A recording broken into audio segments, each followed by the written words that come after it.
welcome to what I believe is the 9th episode of our Innovation Circle live podcast. It's a pleasure to see you all again. We have cold weather here in Geneva. I hope it is warmer where you are. But today we are going to start completing the picture that we are sort of painting on transformative innovation.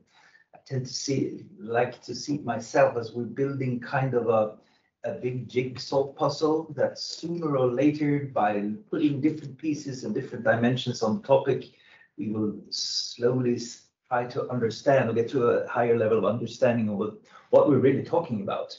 So today we are going to turn attention to entrepreneurship and even social entrepreneurship. So, which obviously then, in the larger scheme of things of making big transformations, raises a couple of questions. First of all, what is the difference between innovation and entrepreneurship, if any? And if so, how do they complement? What's the role of entrepreneurship in larger transformations? The other side, which then comes to sort of the painting of the picture and the new angle, is again, the interesting thing here is that we're talking of yet another instrument of how to create or incentivize the surrounding ecosystem, the demand side, if you will. There is someone who is going to have to do the things here. And the role of the entrepreneur is obviously critical in having the innovations, the technology or whatever it is, actually starts creating these links and spillovers that we're talking about. Then there's also the aspect of social here that I'm particularly curious about myself. The social entrepreneur, who is that? And what is the role of the social entrepreneur in the larger schemes of transformative innovation?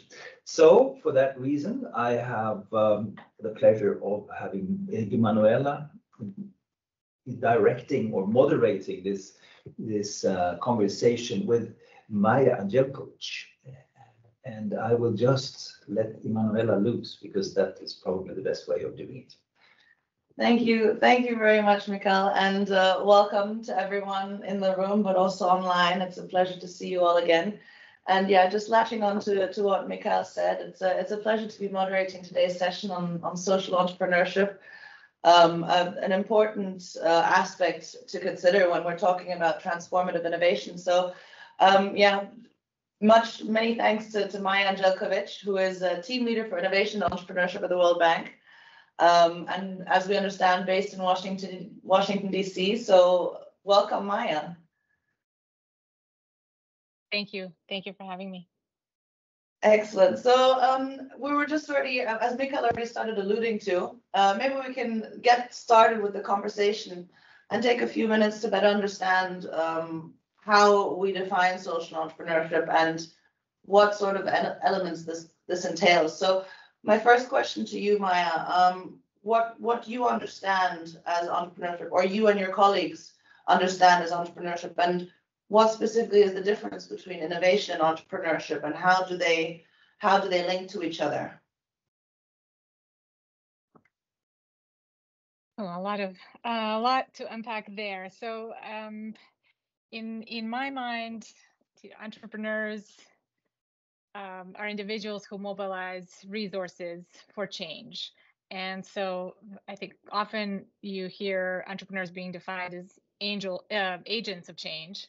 And I think unpacking that word agent is where really the true definition is. So someone who has a vision and can also mobilize resources and kind of lead others into a future, if you will. And so those of you who may have studied entrepreneurship, I think will recognize some of the original definitions in those by some of the fathers of entrepreneurship theory and innovation theory. And innovation, on the other hand, I think in the more modern interpretation, I think it's the entire chain from moving from very basic research through R&D, commercialization, and market entry. So it's a longer process, requires a lot more people. And I think it actually requires types of entrepreneurs along the way. So it's not like one entrepreneur takes a new process or product or methodology from 0 to 100, but rather it's a chain of different entrepreneurs all working together. So I think that challenges us to think about who really is an entrepreneur. And I would love to hear also from the audience, whether they feel like themselves have been in entrepreneurial shoes, whether they are intrapreneurs inside a large organization, or they've had to kind of brave the wild and be a more traditional entrepreneur, putting together a company. And then, of course, social entrepreneurship plays into that. But I would challenge, whether social entrepreneurship is its own category or just kind of a normative assumption by whoever is talking about it. Sorry to take the theoretical lens, but I would love to hear more from the audience about some examples of what they think about and how they understand what the word entrepreneur means. No, thank you very much for that answer, and also highlighting that there's different types of entrepreneurs along the value chain. And you also mentioned an important aspect here, that the entrepreneur is the agent of innovation, right? So it indicates that entrepreneurs play a crucial role when it comes to trying to implement innovation, and specifically when we talk about transformative innovation, that also puts a bigger role in that respect, right? How do you create change? That's quite a big feat. And so as you alluded to in sort of the last part of your sentence, how do you see the social aspect of it? So how would you differentiate typical entrepreneurs versus social entrepreneurs? I don't think there's a really neat way to define social entrepreneurship versus non-social entrepreneurship. I think probably most entrepreneurship is social in some ways. So if you are creating jobs, that to me has the potential to have a positive social impact. If you're attracting investment into an underserved or under-resourced community of any type, anywhere, that could have a social angle. If your product or service is targeting a particular group that is underserved or in any way, not the top dog, if you will, that could have a social angle. If you're an intrapreneur in an organization, whether or not it has a social mission, you could be a social entrepreneur depending on what your goals are. So I think you had asked in one of your introductory paragraphs for the podcast whether it's the goal that defines social entrepreneurship versus other types, and I would say probably in most cases. But the question is then, can social entrepreneurs also make money? Can they generate a profit, or does that disqualify them somehow from being social? And I would argue no. And so I would almost challenge us to think about, what is a negative list? What would you absolutely not call a social entrepreneur, right? And so is that someone who is just exhibiting rent-seeking behavior that has no spillover effects that are positive other than for that particular individual? And so I'm afraid I can't give you a very neat definition. I think entrepreneurship is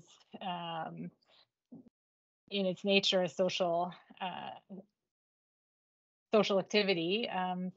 And usually if you talk to entrepreneurs, they get into it because they see a problem and they want to solve that problem. And then that may be accompanied by other motivations, including profit seeking and so on. Mm-hmm.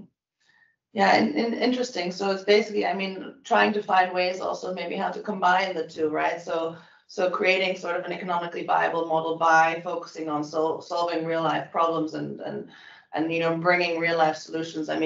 One typical example that we hear a lot is for instance the cases in Africa, right? These fintech sort of platforms or these bottom up sort of initiatives that come in where where they really use the resources that they have at hand to solve local problems, and or make materials or tools cheaper and more accessible to regions where they just don't have those resources. So maybe it's also about just really finding ways of combining them to, on the one hand, solving social issues, but on the other hand, also trying to see how can we generate some economic value through it to also scale it up at some point.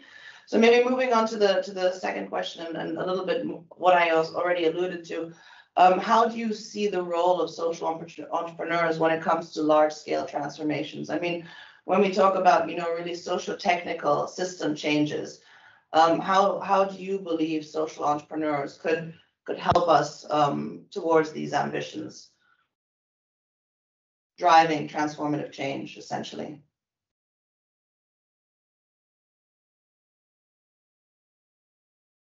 I think you're on mute, Maja. Sorry. Sorry, thank you. Sure, just maybe a quick note on Africa, since you brought it up. I think many African countries and societies have a very deep tradition of entrepreneurship, and are actually quite well set up for growth entrepreneurship, which sometimes we focus on. And they also have a very deep tradition of social entrepreneurship, from financing to other realms. So mobile money, for example, as you probably know, was first to roll out and be really adopted in Africa. I think in many countries where we were already had incumbents that were not mobile, there was a much later adoption. So certainly I think there's a dynamism there that we could learn a lot from in Europe and Central Asia and all regions. Fundamentally in terms of supporting the entrepreneurial instinct. Yeah, I think on your second question, I really think entrepreneurs are the only thing that leads us to lasting change, in part because incumbents don't really have the incentives to radically change. And sometimes, even if they have the incentive, it's very difficult to build consensus around the table. And one of my favorite examples for this is the case of Research in Motion, which produced the BlackBerry and later renamed itself BlackBerry, and they happen to be Canadian, which I am also, and so we've had some touch points in the past. But if you think back to, I think it was around 2010, 2011, it was obvious that the entire mobile ecosystem was moving to apps and moving to operating systems that allowed this apps ecosystem to flourish. And for whatever reason, neither BlackBerry nor Nokia actually were able to monetize on that opportunity, right? Somewhere in the boardrooms of those companies, decisions were made that did not allow those companies to take advantage of the market changes. So here, if we're talking about, for example, climate change, you may have very well-meaning individuals and teams that would like to change their companies into, whether it's a net zero company or a producer of alternative fuels, but there's just so much path dependence and also particular types of thinking that it can be very difficult to steer the ship around. And so I think, fortunately or unfortunately, entrepreneurs are in a much better position to take advantage of changing market conditions. Mm-hmm.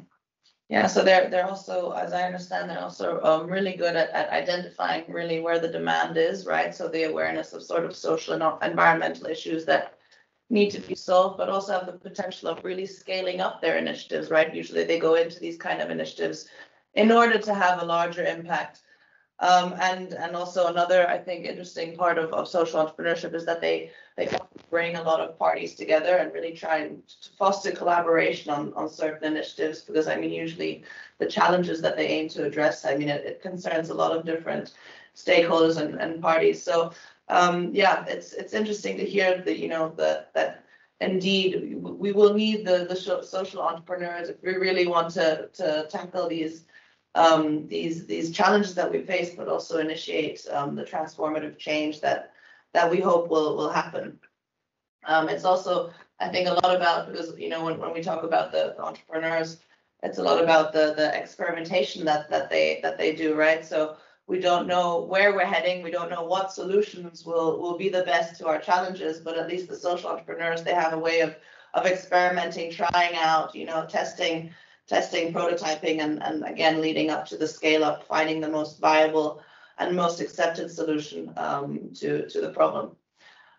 So yeah, maybe if we move on to the next question, I have quite a few, and I'm already seeing that we're speeding fast in time. So what would you consider the determining factors to enable social entrepreneurship for transformative change? So how do we prepare, but also include, as we call the receiver end, when it comes to transformation?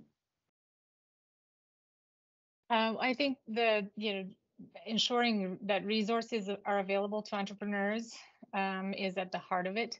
And I think depending on where you are in the world, I think competition policy is one way to ensure that resources are available to a more broad set of actors. So having a competitive market in social ideas or for-profit ideas or all of them, I think for me it overlaps quite a bit. But I think good competition policy is key.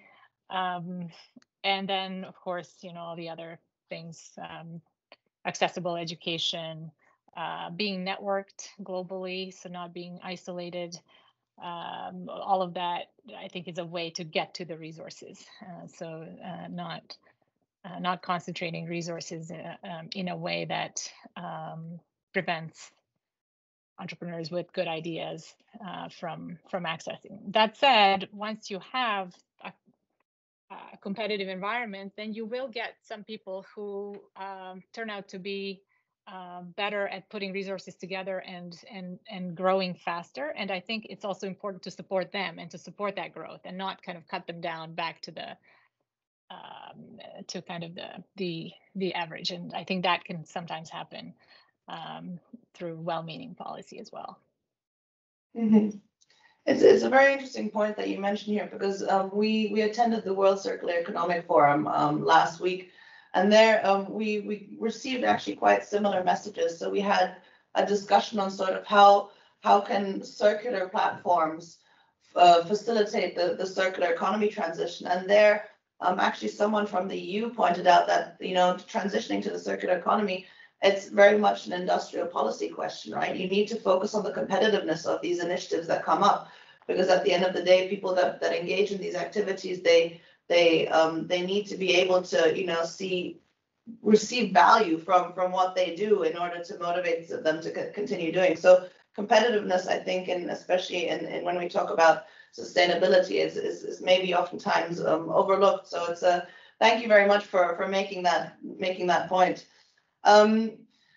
Yeah, so do you see any kind of similarities or differences in the understanding of social entrepreneurship between developed and developing economies? Now, we already talked a little bit about Africa, but as I understand, you've worked a lot with many of our program countries, so Eastern Europe and Central Asia. Do you see that there's some elements that are more generic, whereas some are more context specific, and maybe you have some inspiring examples specifically also from that region to highlight these differences?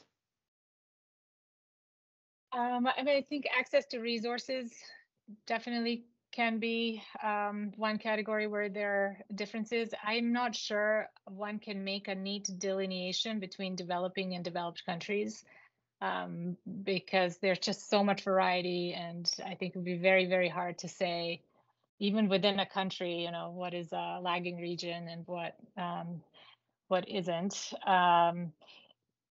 The probably most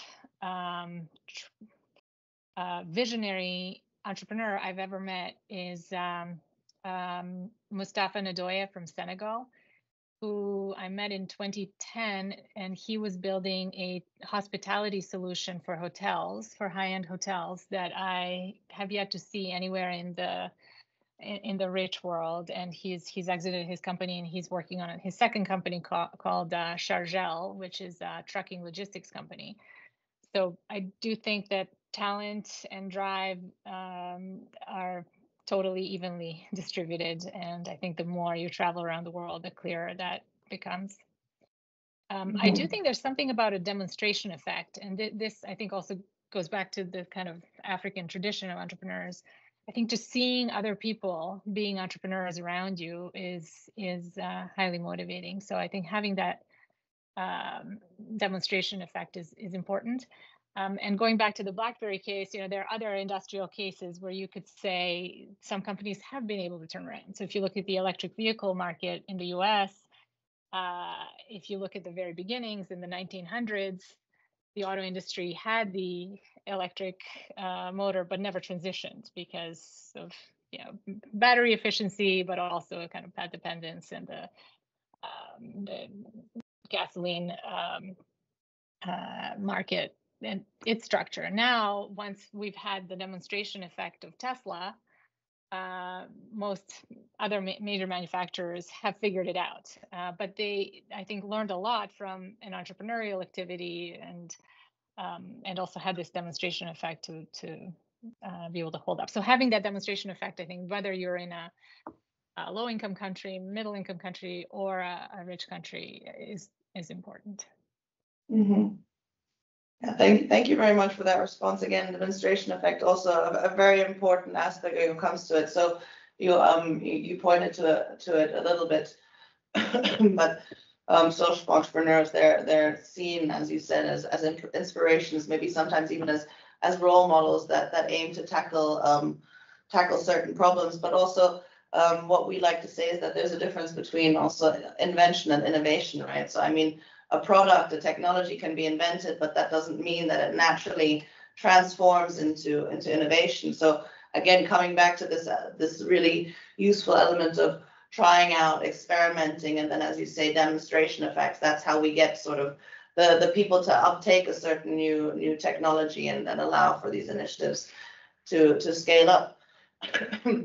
So you already mentioned, I mean, access to resources, as I understand, is one of the biggest challenges that social entrepreneurs face. But maybe are there any other challenges or constraints that you see that social entrepreneurs can run into when building their initiatives? I think it really depends on where. What kind of business or what kind of initiative they're trying to construct. I think there are probably biases towards social entrepreneurs the same way there are biases towards primarily profit-seeking entrepreneurs. And so social entrepreneurship in particular, I think, conjures up kind of the do-gooder images of a do-gooder profile. And so they could be dismissed as naive, as irrelevant, as dreamers with unrealistic expectations. I think that's probably one that is hard to overcome. But I'm not sure that it's that different from other types of barriers that regular quote unquote entrepreneurs face, who also may be stereotyped as only profit seeking or perhaps misfits of society and so on. Mm-hmm. Maybe another interesting, kind of biases, challenge. Yeah, sorry. Another interesting challenge to think about is when we're talking about social entrepreneurship for transformation as well. I mean, there must be also a certain level of resistance to change, right? So when we think about entrenched interest, more larger sort of actors in a certain field, and then when the entrepreneur comes, more of a smaller player trying to disrupt an industry or trying to change the way that the value chain is created, that might lead to certain additional challenges. And then another aspect. Yeah, I think that's the exactly that's the key and then backdrop. Yeah it goes without saying, and but thank you for saying it, because it's the key constraint for sure. Yeah.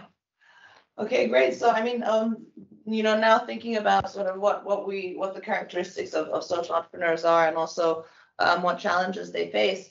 What do you think policymakers could do to support more social entrepreneurship? I mean, obviously they cannot go about this alone, but are there certain sort of tips and tricks that policymakers could at least be aware of when wanting to facilitate the growth of social entrepreneurship? Oof, that's a tough one. I think it's just such a broad topic, right? So I think in terms of policy interventions, it's always very important to know what the goal is. So sometimes we see policymakers in one country see a successful program in another country and say, that's what we want.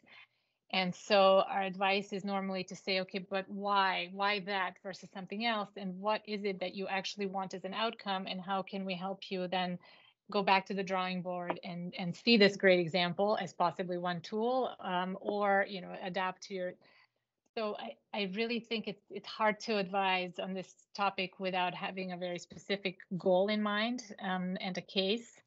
I think again it goes back to availability of resources, networking, competition policy, which speaks to your previous point about entrenched interests and change and so on. So I think it's a tough one for me to answer very directly.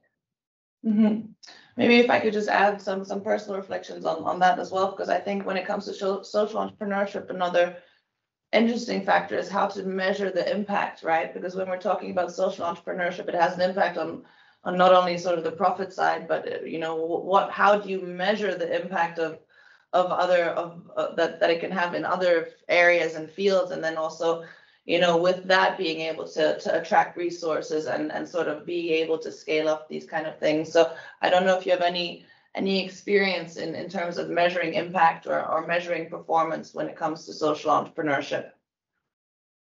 Yeah, so I think thank you. That I think goes back to my point about goals. So I think when we set up indicators through which we measure results, they should be very directly connected to the goals. And I think the other thing to keep in mind is not having too many of them. So thinking about, okay, what are proxy indicators that can give us a sense of whether we're moving toward this goal or not? Otherwise, if you're giving a grant to a social entrepreneur, for example, and you have a results framework that's very detailed and not necessarily in line with the goals, you're actually incentivize them to just tick off those boxes and fulfill the indicators, and that kind of defeats the point. So I think leaving flexibility and making sure that whatever data you're collecting is directly related to the goals, but not too prescriptive, is important. But yeah, certainly keeping track of how things are going is the only way you can improve. And yeah, collecting this data as kind of information as opposed to failure versus success metric. More of a learning experience, right? Rather than absolutely. Yeah, thank you so much. I'd like to take this opportunity to open the floor also to colleagues here in the room and online. Please go ahead and raise your hand, and please feel free to ask Maja some additional follow-up questions. So we see Oscar has raised his hand virtually and is here present. So please go ahead, Oscar. Maybe someone else like in the audience is there, but if not, then let's jump in. No, so basically I have two different questions. So the first one is basically, what could policymakers or in general people do to attract social entrepreneurs from advanced economies to developing economies? Like where they might already have some somewhat successful model to implement it in developing countries instead of just staying in their advanced economies, is the first question. And the second question is a bit touching on some of the points which were already a bit raised. Namely, if we look at many of the countries that are covered by the United Nations Economic Commission for Europe, many of them are post-communist countries with still large sectors of state-owned enterprises or companies that were basically privatized, but very often still employ business models which are, let's say, quite conventionally planned, so to speak.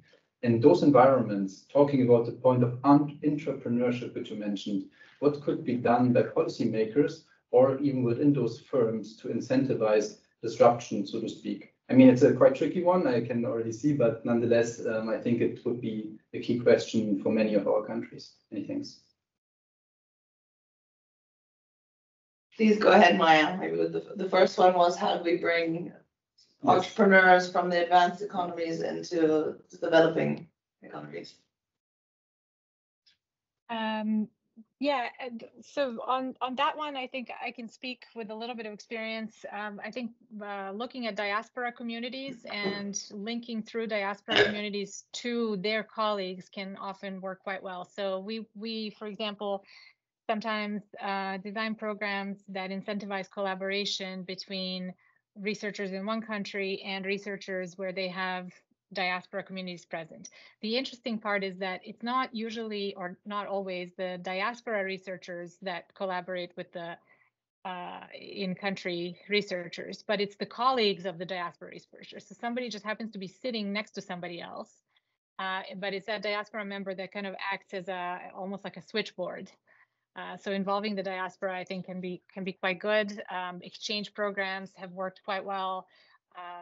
Being Canadian, I'm aware of various Canadian programs that send Canadians abroad, and I think many people in Geneva, if they are Canadian, will have come through some of those programs. They work quite well. They can also work the other way. Countries. Yeah, I think it can work in any direction, but exchanges and incentivizing collaboration between across borders, I think can be quite helpful. On the SOEs question, I would certainly defer to my colleagues who work with SOEs. I do not.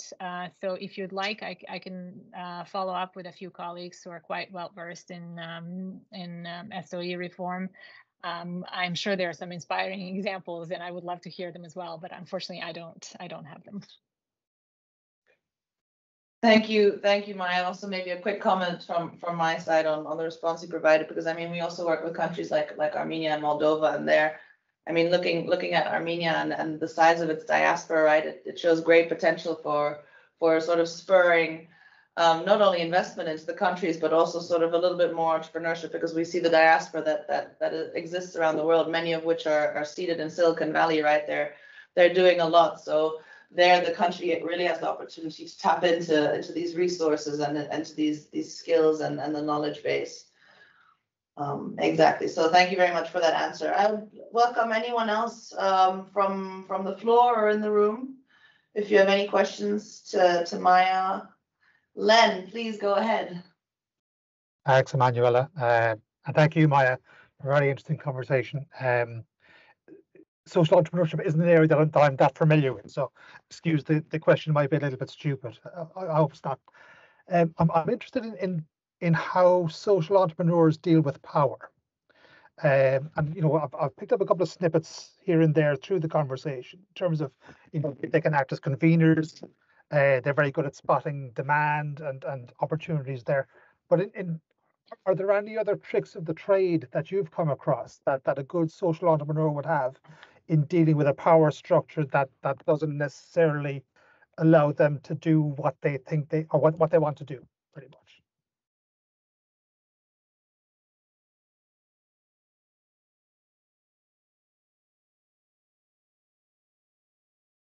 That do or don't allow them? Sorry. Thank you for the question, and I think my answer will not be terribly informed or brilliant, but I will try. It's when they come across barriers, basically kind of barriers that are in place because of an existing power structure, and they're trying to get a change through those barriers. How do they do that? For sure. I think, normally, especially if they're younger social entrepreneurs, they lack connections, they lack experience, they lack resources, including financial resources. And so often the ones that are successful will have mentors or will have a unique opportunity to be heard. So I think mentoring to an extent can be that difference between being able to verbalize your vision and then go after resources versus someone who probably is sitting in the back, has the same ideas, but just doesn't know exactly what the next step is. That would be my attempt. But I'm also not. I've seen wonderful social entrepreneurs. I can't say that I have been one, depending on what the social entrepreneurship definition is. I think mentoring certainly is a good one. to think about. It's kind of a superpower. Thanks. Thanks, Maja. I see we have Jakob Lindvall. Please go ahead, Jakob. Yes. Hello, Maja. Thank you very, very much. And I really like that you don't really make a difference between social entrepreneurship and entrepreneurship. It's the same, and it's rather a matter of why. So my question is regarding innovation support systems, mainly if you can imagine, mainly supported by public money, like business incubators, for example. My observation is that most of the business incubators today, they are built upon the second generation of innovation policy, which means that we do this because we want to create new jobs and more taxes to the community, so to speak. And in third generation innovation policy, we also see that now we have a clear direction. We have the sustainable goals and we want to transform our society. And you said that it's important to find out why.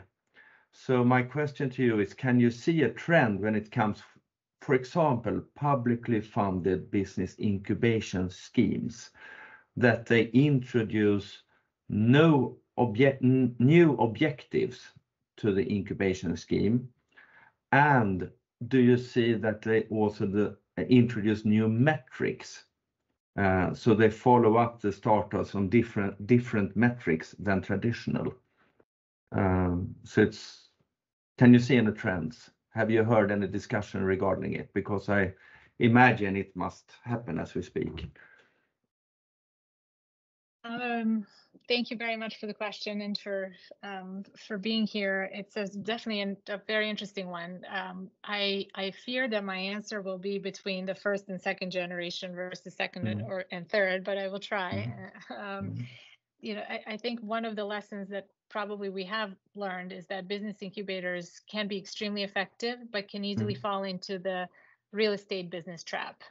So setting up an incubator where the incubator management team is incentivized by whether the space is rented out versus how the companies are doing and whether they're moving through the incubator and either growing or failing and going back to the drawing board and so on. So I think one lesson is certainly to try to set up the incentives for the management team of the incubator that do not have much to do with real estate revenues. Of course, you need to cover your costs. You have to have a business model for the incubator, but that cannot be, especially if it's publicly funded, that cannot be a measure of success unless you want to have a successful real estate operation, in which case, which is maybe valid on its own. I think on the third generation with sustainable goals as well, I think it goes back to sort of having to be more specific on what those goals are. I think where business incubators can really make a difference is providing or lowering costs, especially fixed costs for new enterprises, whether they're social or profit seeking, but have a sustainability focus. So for example, for a lot of energy related endeavors, the upfront costs of small manufacturing or dealing with fuels or textiles or food can be very, very expensive. They can require a lot of equipment and a lot of expertise, scientific expertise that is not easily available. So that is something that one could theoretically concentrate into a business incubator. And with the World Bank some years ago, we've experimented with climate innovation centers and agribusiness innovation centers and so on. So I think there are probably some lessons around the world that would be great to collect, not just from our experience, but many others. I do think this opportunity to lower upfront costs, so cost of entry essentially, could be something that business incubators could possibly look at. Yeah, and I don't know. What do you think? In my opinion, I've seen loads of incubators, especially in Europe, and most you can say business incubators are some kind of soft money. So they are very much inspired by venture capitalists when it comes to metrics, for example, measuring growth and that kind of stuff. So I can imagine that we need to to redefine business incubation by taking inspiration from impact investment, for example, to find new metrics to follow up upon, and also when attracting startups to business incubators and following up on the metrics, then impact investors could be a very good inspiration, I think, when it comes to metrics, for example. But I think we have a job to do here, because most of the business incubators I've seen so far is based upon traditional metrics. Yeah, definitely. Thanks a lot, Jacob, for the question, and also Maja to you for the response. I also see that we have actually an entrepreneur in the room. Our ETSIN member Stephanie Engelhardt is here. Stephanie, I don't know if you're with us. I can't see you at the moment, but maybe if you have any reflections on these topics as someone we're talking about.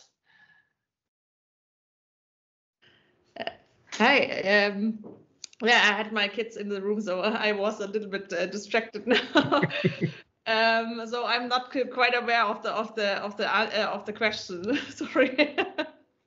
No worries, Maja. It was just a more general question because you are an entrepreneur, so I just wanted to know what resonated with you in our conversation. Maybe you have some comments or some ideas what we might have overlooked in our discussion thus far. Yeah, I studied electronics, so I'm not aware of the definitions of social entrepreneur, but I had the feeling that every entrepreneur is a social entrepreneur because you don't exclude anything.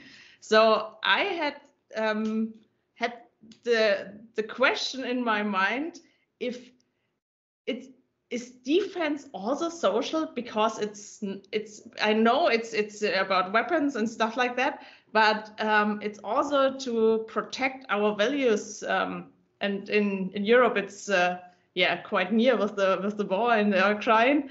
So I had the question in my mind, if defense also social, or could be social or not, or is this excluded?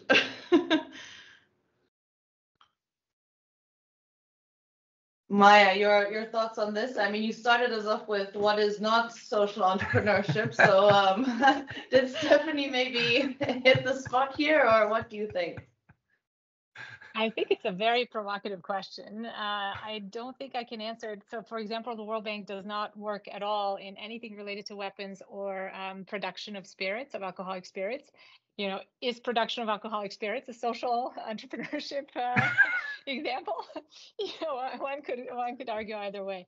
But I do think it's a very interesting question. The other kind of not elephant in the room, I think it's spoken about quite a bit, is if you look at the US innovation engine, if you look at the Israeli innovation engine, a lot of innovation entrepreneurship actually built on top of some of the defense spending.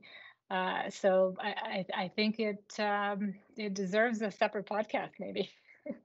Yeah, I think exactly.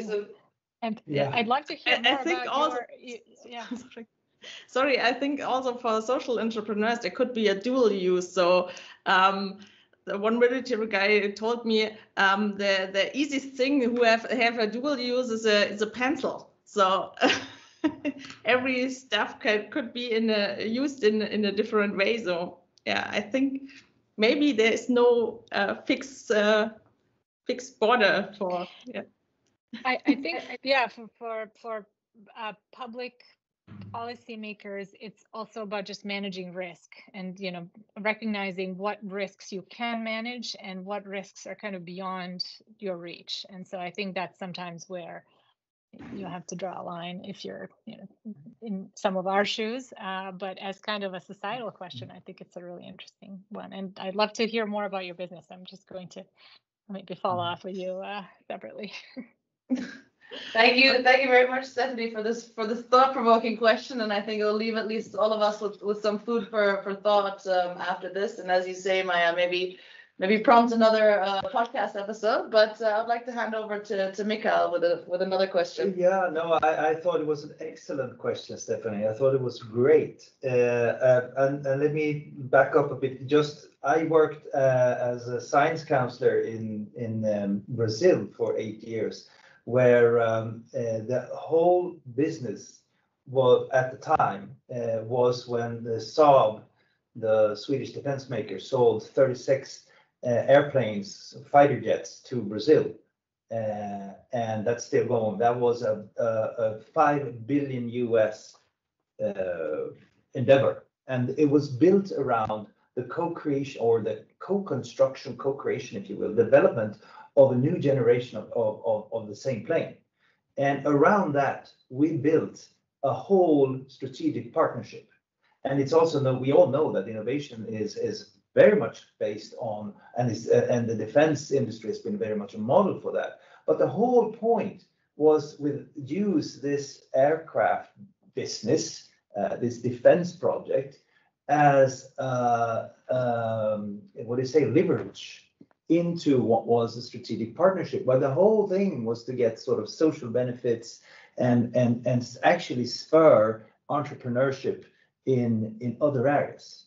So it's a really, really interesting question you raised, Stephanie. And that brings me back to a comment that I had on this. When we're thinking about innovation, I mean, what we started off on, what is entrepreneurship versus innovation? But the fact that if you go back to Schumpeter, he puts the entrepreneur in the center of it all. The inventor makes the technology, provides the technology, and the entrepreneur is supposed to bring that out to the laboratory where it is to general use. So the entrepreneur is actually the central piece in this whole process, or the central actor, which then makes me now thinking out loud as we started off then, okay, so what is innovation for transformation then? Well, and we have discussed in the earlier podcast that it's about making society sort of more receptive of and agile and susceptible to receiving these new innovations, whatever they are, or sort of technologies and services, and make the spillovers. So we're coming further and further away from technology itself, but rather than having, for example, not beyond the sector use, it should be applied somewhere else. Let's take drones, military again. It's used in agriculture, precision agriculture. Who would have thought 30 years ago? You know, space being on par with agriculture, and God knows where it's in 30 years. So, and someone out there did it, and that was truly transformative. So my question here, perhaps, or a reflection, better said, we can mull about it, is that to what extent is the role of the entrepreneur actually increasing, and as we now expect innovations to provide transformations? And if so, what are the additional qualities that we have to sort of trigger with that entrepreneur when they go further and further away? Are there any? I mean, we can think about it. So do we understand the role of entrepreneurs in transformations? Is that something we have to sort of look into a little bit further? That would be my sort of thoughts on this. And thanks, Stephanie, for raising the question, because that is exactly what we tried to do at the embassy when I was sitting there. We tried to get technology beyond, or technology use and change into other sectors, creating spillovers from a defense project to so again, triggers that question. Maybe one addition, also yet another dimension of this quite transformative and I think very polarizing question is the financing dimension. Because if you look at the EU taxonomy for sustainable activities or the social bond principles, you will see that defense spending is excluded. So basically, if you would now look at the several transformative defense projects or something like artificial intelligence dual use, as you already alluded to, then you would basically not be eligible for funding through such a classification. And if you actually look for many developing countries, they're actually looking to get those labels for basically their firms and to attract funding from actually advanced economies. So basically, this would imply by extension, if they would tap into such technologies or defense projects, they almost by definition would not be able to get this at least EU label as per the EU social bond principles. Just to say there's yet one more dimension. So maybe it needs one day, one podcast for that, but let's see. Maja, your reflections on these comments. It's really interesting discussion. Only one perhaps on this very provocative topic. Had there been so much investment into agriculture, maybe we would have still had drones that could then be used in other areas such as defense, right? So it's kind of a chicken and egg question. If the priority had been a different sector, maybe that's what would have spurred more innovation. So I don't know that we're being totally fair to all the other sectors by focusing on defense. I just had this delayed thought as we were chatting, but certainly interesting. Yeah, no, I think you're absolutely right. But here is again the point, creating the additional links. Maybe there is a learning from that, and also what were the premises around it. You're absolutely right. And besides, it's what a lot took part in Brazil also where they sort of heavily investing in precisely agriculture, which other countries are not. Stephanie, please. Yeah. I want to add, because we are normally developing zero emission and autonomous boats, so very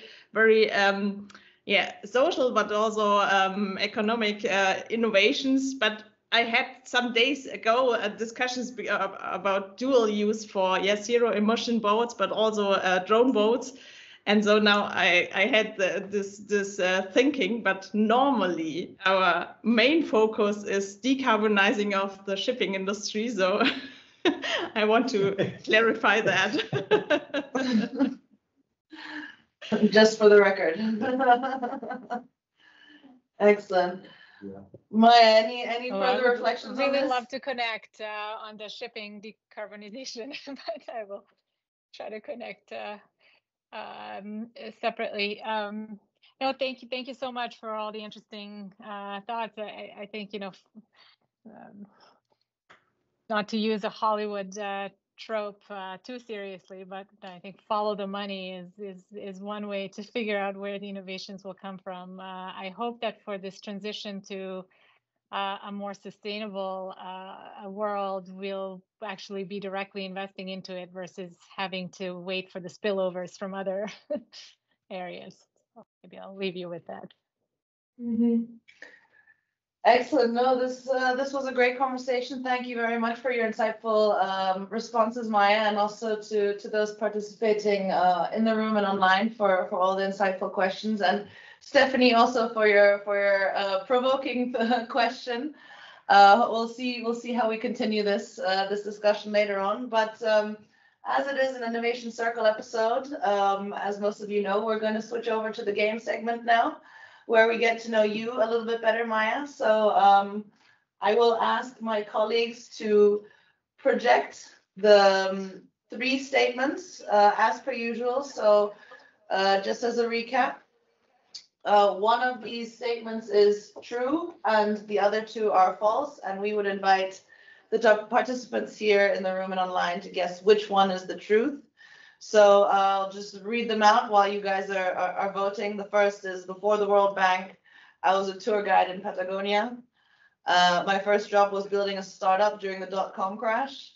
And I once sat next to Quincy Jones at a dinner in Rome. So please go ahead and cast your vote. Can we see the results? You have to submit to see them. Okay. There we go. Okay, so it seems that, everyone's convinced that, or the majority is convinced that that statement 2 is correct, 50%. A little bit more the first statement and very few the last statement. So Maja, please tell us which is the true statement and maybe a little bit of background around it. Oh, I think my LinkedIn profile is one of the giveaways. Yeah, my first job was building a company right as the NASDAQ was in free fall, but it was a great experience. I wish I had been, I think that's my retirement plan, is to be a tour guide somewhere. And I sat next to Quincy Jones's sister at a dinner in Rome, and she was lovely. And of course, I had hoped to be closer to greatness, but she was also fantastic. So thanks for voting. Amazing. So a little bit of truth in all of those. That's very sneakily done. But interesting to you. Maybe you could elaborate. What was the startup about? It was actually a natural language programming tool, so you could call it AI 1.0, that was tracking sentiment across all types of media, including internet. At the time, message boards were really big, and chats, and closed captioning on radio and TV content. And so if you had a brand or a stock that you wanted to track, you could use the technology to figure out the net sentiment, whether it was positive, negative, neutral, and so on. Mm-hmm.